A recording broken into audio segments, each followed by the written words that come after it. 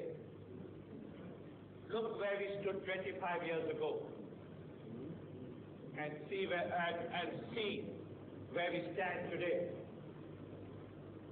25 years ago, we were the objects of ridicule and of humiliation.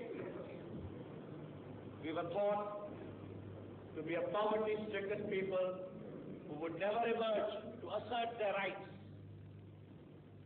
And that is why usurpation took place. And that is why injustice of the worst form was perpetrated against Muslim land and against Muslim people. We have traveled a great distance, but yet we have to travel much more, a great deal more, before we can attain our sublime and just objectives. We have no doubt in our minds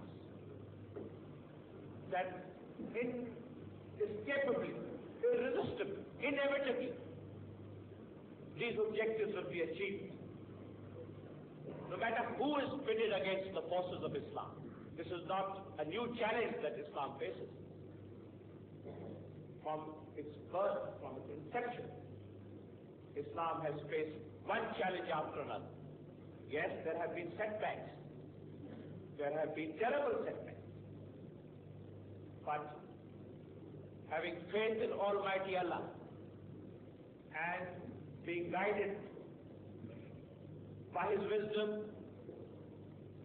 and by His holy scriptures, we can never lose confidence in ourselves, in our cause, and in our future.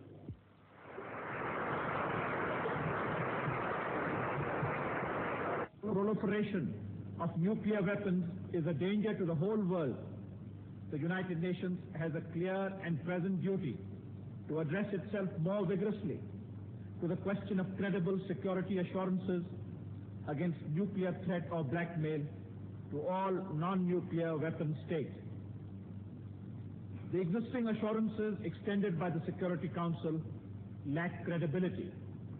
What is needed is a joint undertaking in the nature of an obligation by all the permanent members of the Security Council